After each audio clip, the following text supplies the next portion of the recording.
All Things Motoring International is owned and brought to you by SA's most trusted online vehicle platform, CHANGECARS. Our name says it all. Whether you're looking to sell, need advice, need finance, or need insurance, CHANGECARS has you covered.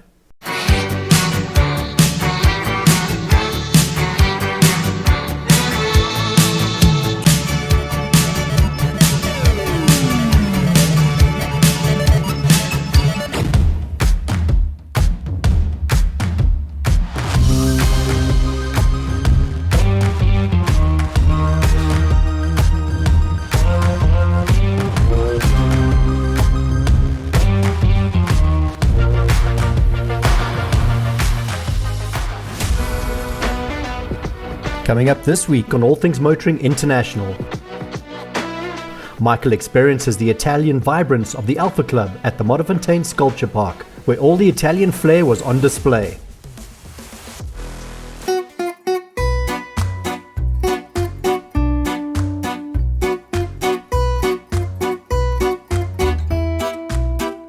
If you want perfect weather at your function, just simply invite the team from All Things Motoring. Wherever we go, it's actually incredible how blessed we are with the most magnificent weather. Talking about blessed, we are blessed today to be at an Alfa Romeo Owners Club function. They said there'll be around 20 to 30 original Alfa GTV 6.3 litres. That was enough to get me there. But there is so much more. There's over 100 Alfas here that will truly make your mouth water. It is often said that one should only buy an Alfa with their heart and not their head. I can't say that I've never said that, but today I call BS on that statement. Have you ever heard of anybody having a head attack? Not a chance. When you look around and you see these absolutely magnificent machines, you will understand why you buy these cars with your heart. Truly, I could have 100 heart attacks here today.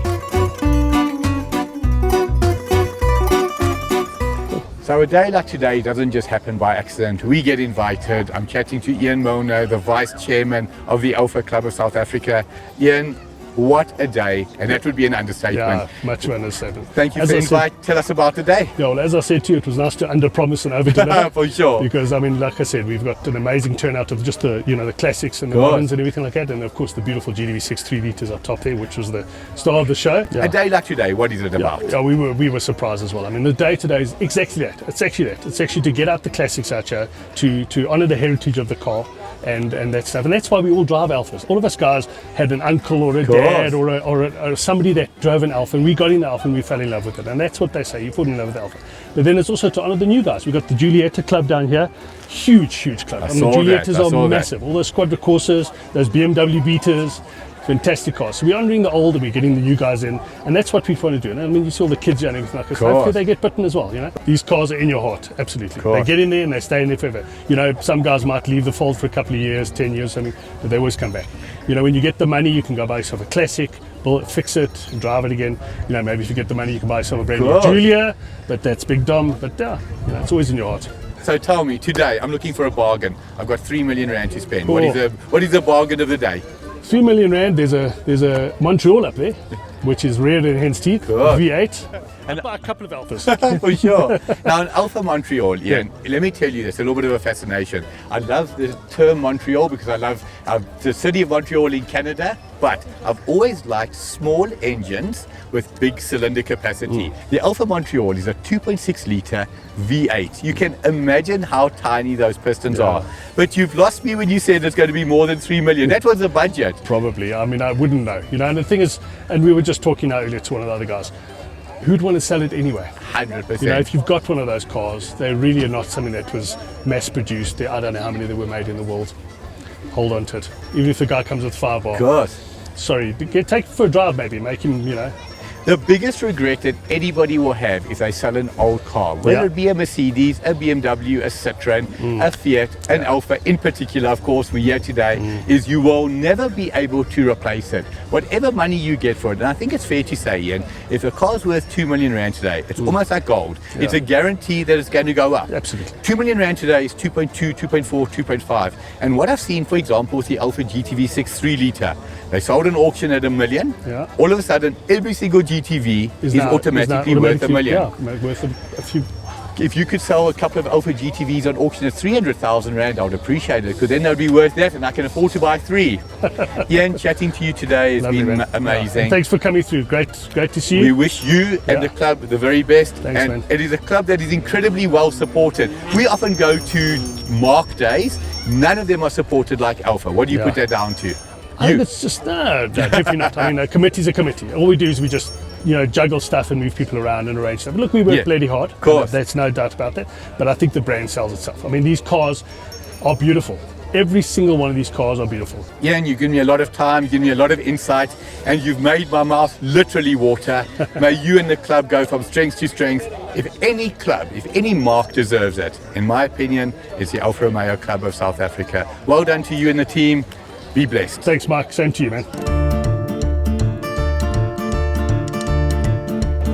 Cars in the 1970s, to me, were anything but beautiful, but there are 3 absolute standout exceptions, and they all come from Italy. The Maserati Mirac, known as the Maserati Brera in some markets, the De Tomaso Pantera, and then what is behind me, the most incredible car, in my opinion, that Alfa have ever designed, the Alfa Montreal. Even the name just sounds cool, but it doesn't stop there. It's the engine that is inside the vehicle, a small 2.6 litre V8 developing 150 kilowatts, which is roughly 200 horsepower. At the time, that would have been massive for this size engine. 235 Newton meters of torque, a 0 to 100 time of 7.1 seconds, but that pales into insignificance compared to how it looks. The car was designed by a gentleman called Marcel Gandini, who worked at the well-known Bertoni design house in Italy. If ever there was a car that you said to me, Michael, what would you do to get your hands on it? This is one of them. Often I talk about something special. Today I'm going to talk about 2 things that are special. Behind me is a 1958 Alfa. I'm not going to introduce it to you. The other special person is going to introduce it to you. Walter Rossi, thank you for chatting to us. We've got something magnificent behind us. But before we talk about the car, how long have you been an Alfa fan? From 1960. 1960. 1960. I started working for a firm called Continental Cars. Amazing. And at my age, still 92. Yeah, congratulations. I'm still working on them. So only a short 63 years ago, but behind us is something that precedes that by 2 years. What are we looking at? Well, yes, this is a 58 Giulietta sprint velocity. It's actually very interesting, this car. Yes. Only 50 of this model. 50. Because the first ones were lightweight. Right. With aluminium bonnets, aluminium doors and aluminium boot. Now, at the time, aluminium was definitely not something that was a norm. Audi pioneered aluminium mainstream many years later, but aluminium was for the lightweight. Well, that's when they came out, 1955. Right. With they call it a sprint velocity lightweight. Wow. And then apparently they couldn't. It was too expensive to build. That's what I imagine. And they came out with this comfortably. Right. Why is that? Because those models there, the lightweight, had a frame on the window, and it had a sliding window. So now this example, 150, it looks, I don't want to say pristine because that would be an understatement. It looks beyond pristine. How long have you had it? What have you done to it? And what will it take for you to sell it to me? I'm the 4th owner. Right. I bought it in 2004. To me, it looks like the day it left the factory. The most incredible restoration. Yes, right. You are 92 years young. I hate when people say they're 92 years old. They're 92 years young. Thank you. 8 years from now is a big one. And this beauty, may she also go from strength to strength. Lovely chatting to you. Likewise. Stay tuned. After the break, we get into more fun and action at the Modderfontein Sculpture Park.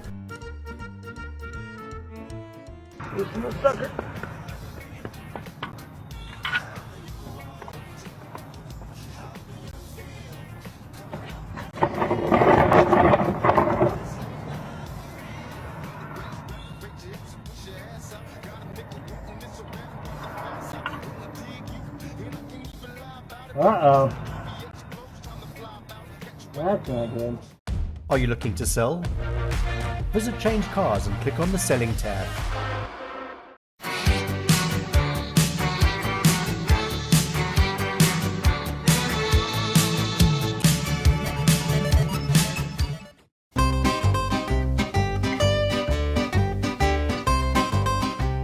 So today I'm standing next to Helmut Wolf. How do I describe Helmut? Is he just a fan of the show?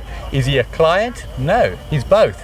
I had the pleasure, Helmut, of buying your beautiful 1999 Alfa GTV, which you've seen on the show and you're seeing on the screen right now. Absolutely magnificent. To say it is concourse, it is concourse. But talking about concourse, behind us is, I would say, your replacement. Am I correct in saying you bought this beautiful Brera when you sold me the GTV? Indeed, but the Brera was the follow-up on the GTV. Tell us about this magnificent beauty, because when you look at it on screen, if you've ever seen a paintwork that shines and is immaculate as this in an old car, you've got to write in and tell us. It took me the best part of 2 years to locate this car, this particular one of this quality. Right. The car was awarded the prize of being the most beautiful car in the world in 2006 when the car came out. So you talk about 2006 when it came out. This front was very similar to the Alfa 156, 159, that generation of cars. The moment I set eyes on this car in the mid-2000s, it said hello immediately. Yes. What is it about the look of this car for you? It's a very different shape to most of the other Correct. Alfas, and from that point of view, it's just, for me, it's unique. When I Yes. saw it the first time, I said, this is the car that I would like to Amazing. have. When you look at this car, you know what you're looking at. That's for sure. So now, as an Alfa fan, is this the last Alfa you're going to buy, or what's next on the agenda? If I can find a better looking one than this, I will buy it. But Well, you're not going to. That's going to be a while. For sure. Helmut, it's been lovely speaking to you. And you? Wishing you and Litre the very, very best, and Thank all the you very best to much. you. When one thinks of legendary, and I use the word legendary South African personalities, in my opinion, top of the pile is Roger McClary. Roger, I don't want to say it's an honor, it's an absolute privilege and an honor to speak to you. You're embarrassing I'm me. trying my best and you deserve it. No. 88 years young, Roger. Yeah. For our audience, I'm sure that there's nothing that Roger can tell you that you already don't know. Tell us a little bit about the life of Roger McClary. Well, the nice thing, as you said, I'm 88 now, but the nice thing, I've been around motoring for 60 years and the motorsport. And that's what I always wanted to do. My whole life at school was, only thing I wanted to do was race motorbike and go to Alamein TT. Having been there a couple of times, I'm glad I didn't race there. That's why you've lived to the ripe telling old you. age of 88. It's a dangerous place, but that's what I wanted to do all the time. And then it got to, my father actually was very good. His brothers and my mother's brother all raced bikes in Northern Ireland, where I was born. And there was never any anti-feeling about racing motorbikes, or only a motorbike. You know, So were you born in Ireland, Roger? I was born in Bangor, right next to Rory McIlroy's town, Hollywood. I'm a fan of motorsports from the 1980s. Carlo Chiti was head of Alfa Romeo. He was famous for having a lot of dogs around him. Carlo That's Chiti right. used to rescue every dog at Monza, at any Italian circuit he At went Killarney. to. Absolutely. But an absolute legend of Italian motorsport. Tell us about it. Well, he worked for Ferrari. Everybody fell Right. out with Ferrari ultimately. We call it engineer Carlo Chiti. And I don't know if he's a commendatore, that's like the highest honor. But in his office, it was just piled up with trophies and that. And it was pronto on the phone all the time. You could Yeah. never get. Eventually he says, they called you like this, get this young engineer, come and show them around. Autodel was their racing arm. Auto Delta. And Alfa Yeah. raced through Autodel, and then they packed up the racing and Kitty took it over. Correct. Anyway, we went around and saw he actually designed the flat 12 motor, if I'm not Correct, mistaken, correct, that Jody correct. Scheckter won the World Championships in Correct. Ferrari. Anyway, the young bloke took us around, we saw their dyno shop, and then we came to a huge warehouse full of cars with numbers on it. I thought there must be something we can bring to South Africa. Yeah. Yeah. So we're standing in front of a GTV, so I said to this young lady, why have you got knobbly tyres on this GTV? He said, no, we're racing the East African Safari. I said, how'd you get on? He said, we came fourth. I said, why didn't you tell us? You know, the Italians. So what's this car? What engine you got? And he says, it's 3 litres. I said, where do you get it from? He says, we make it here, we got the kits. I was on to Bianca, and that started the 3 litres, which we made 213 actually. Of the GTV 6 Of the 3 litre. 3 litre. It's the That has fastest become Alfas in the iconic world. with a capital I. Yeah. Okay, this motorsport today, I think the last couple of months have been brilliant. Little old Max Verstappen has You're done clearly it. a Max fan? And of course he's got a great team behind him, you know, with old Christian Horner, and the Red Bull team is just unique. I think the Grand Prix racing's got better. And all the while we've seen really good runs from Zandvoort. Oh, a little thing I want to tell you, Zandvoort. Last year, It's a seaside resort, and the speed limit there is 30 mile an hour. In the town? Yeah, and they put it up to 33 because his number's 33. Oh, you wow. know. He doesn't have much to do with his father, because his father was Jos Verstappen, was the last man to be stuck in a car burning in the pits after Do you refueling. remember that incident, that iconic moment? The Benetton B194 comes into the pit. The theory is that Benetton wanted to save about a half a second. So all cars at the time had an FIA regulated safety valve, essentially, that stopped them pumping the fuel in quicker. Benetton, in their ingenuity, decided to remove it, and they nearly removed the driver, that is Jos Verstappen. And it was hard to get him out. And then they Correct. stopped refueling cars in the pits. But his mother was the European karting champion. Correct. He's just grown up in motorsport. I interviewed Now you're Fangio, telling me something I didn't know. Fangio in the studios at SABC. Pirelli brought him out here, the man himself. I've interviewed Senna, Hill, Michael Schumacher, the whole lot, and all non-arrogant people. They're in a very high-speed, dangerous job, really, and they're never. I've never But felt. Roger, I want to touch on something there. When we think of Senna, when we think of Michael Schumacher, often they say arrogant. Even with Max Verstappen, you must realize that these guys are so focused on what they do. It's not arrogance, it's just the next level. Their time is limited.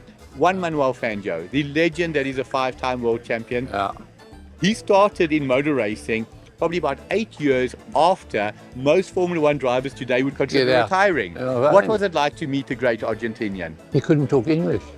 And what do you say? What do you say to world champions? So, what's your favourite circuit? What's your favourite card? Well done, Conor. And otherwise, where do you live and are you having a happy life? Yeah. They're not really talking. You're supposed to know it all. You know? So a little interesting story about the legend that is Juan Manuel Fangio. He was kidnapped in Cuba. Correct. And his Cuban kidnappers took such a liking to him, they let him watch the Grand Prix that he was missing. Do you know that?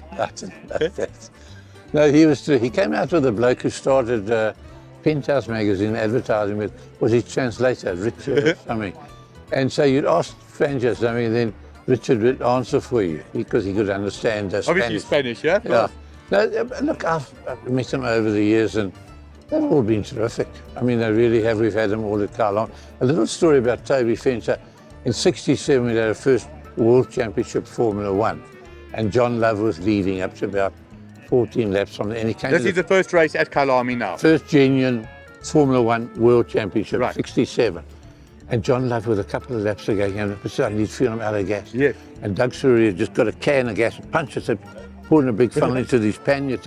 And what it turned out to be is that he'd lent his pickup from the fuel tank to Pedro Rodriguez, the Mexican, who went on to win. And it was his pickup that and that was what's wrong with his car. Anyway, John filled his car up, and standing there was a 12-year-old boy whose father knew John Love's mechanic. Yes. And who was the 12-year-old boy in '67? Toby Fenter. Amazing. And now he owns it. You know, it's unbelievable how it's gone. When they talk about the wheel coming full circle. He's done it. Roger, 88 years old. So you've had a couple of big birthdays. Your 60th, your 70th, your 80th. As far as I'm concerned, my wish for you, and I'm sure it's shared by all our viewers, is that the 90th is the next big one, but the real big one is 12 years from now. Good man. 9th of July, 2035. Oh, God, yes, good man. It's been lovely speaking Nice to you, and I speaking to you, appreciate man. the opportunity. Stay tuned. After the break, there's more from the Alpha Gathering with Michael.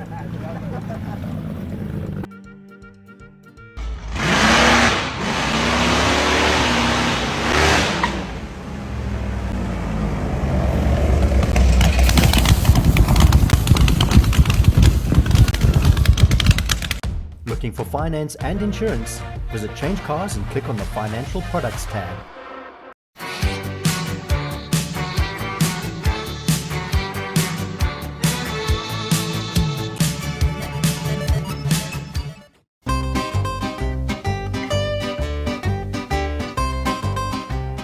I know Alfas well, or I thought I know Alfas well. It's not often that I walk up to a car and the only thing that I recognize is the badge and the front.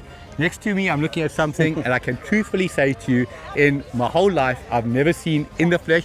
I recall possibly seeing a picture of this somewhere. What are we looking at here? Gavin, you're the proud owner of this. Alfasud what? It's an Alfasud Giulietta. Right. The name sounds cool. Yeah, no, for sure.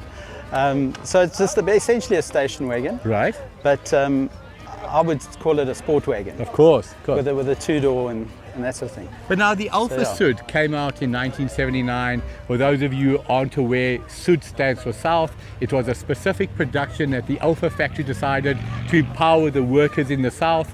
The quality of the car at certain times was not the best. They blamed that on the quality of workers. But what we've got here, you called it a station wagon. For me, it's like a touring. It's unique. Yes. Proper 5-seater, beautiful boot space, and really ahead of its time.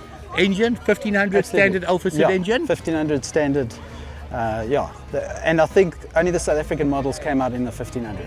And the overseas, 1300. 1300s. You see, they knew we needed more power. So it was very useful. Of course. Now a vehicle like this, roughly 83, 84, what are we looking at? 83. 83. But I think they only built them up until 83. Okay. Been lovely speaking to you. I appreciate it. Same here. And wishing you the very best with this absolute beauty. Something that absolutely warms my heart is when people come up to you and say, "Hi Mike, nice to see you again. Hi Mike, thank you for the piece you did on our vehicle." Absolutely makes my day. Behind me is a car that we filmed at Italian Day in July. The owner, Michael, comes up to me and says, "Mike, thank you so much. I'd like to get this vehicle on camera again." Why? Not only as a thank you to Michael, who's an absolute gentleman, but because it is magnificent. An original Alfa Alfetta, the precursor to the Alfa GTV.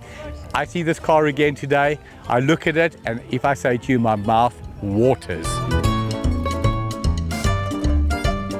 So here is a story to end all stories. I'm talking to Leonard Labuskaghni, the proud owner of this absolutely original Alfa GTV 63 Litre. Now, everybody knows the Alfa GTV 63 Litre was conceived for the racing track, and it was conceived to beat the BMW 535. Why do I say the most incredible story? Where will you find a person that owns a beautiful original Alfa GTV 3 Litre and a BMW, you call it the E12 535. You have to share with us the story, and thanks for chatting to us. Yeah. It's always a long story of I had this car years ago I sold it, and I had this car years ago and I sold it. And eventually you get to a stage where you must really find one again. Of course. And that was a story with both. Look, I had it 16 years. Right. But even then, it was a problem sourcing a totally original car, which I now have. Cool. And the 535 also is, I've been knowing that car for many years, couldn't buy it. One owner car. Yes. Eventually got it about 5 years ago. So now the 535 at the time, that had the dogleg gearbox. It was a Getrag, G-E-T-R-A-G. Correct. Getrag with a one down, they call 100%. it. Yeah, dogleg, yes. Now listen, you can see your heart is red, but when you compare the two, I've always said, nobody talks about the BMW 535 of the time. Everybody talks about the Alfa. Of the two cars, which is a nicer one to drive? It becomes a difficult question. Yeah. They two cars in two different categories. You see, he knows we've got BMW fans and Alfa fans watching. Tell us why it's difficult. Why it's difficult? This is the nicest car to sit in. It's the nicest handling car you can think to drive. Although the BMW is a lot more sophisticated. Of course. But this, I compare it to a beautiful woman. Yes. This is the closest compared to a most beautiful woman that you can get. We're talking about it will give you nonsense. And we're talking about your wife right now, except for the nonsense part. Yeah, well, yes, exactly. Exactly so. But yeah, they I mean, on the track they were rivals. This was a better balanced car. Yes.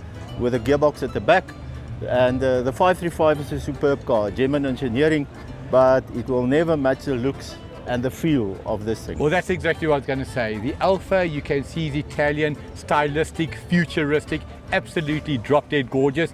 Leonard, appreciate you chatting to us. Thank you very much. It was an honor. Thank you.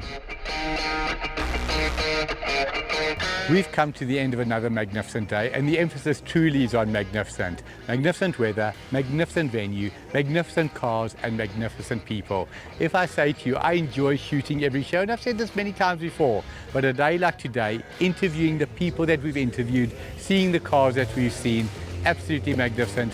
Hope you enjoy it. See you next week.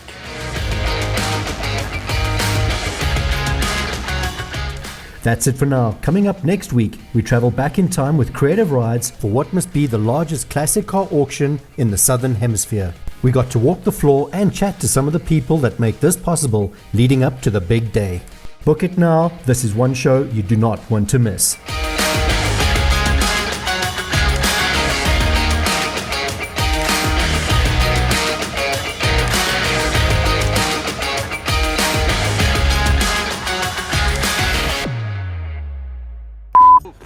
Goodness, you've got a Fujifilm. Yes. That's the best camera on the market. It by the way, is. in case you didn't know. He's really just. Get rid of it. I'm begging you, do me a big favour. Sorry again, we're going to do it for you. We'll fine. do it for you in about half an hour or so. We're doing business, but.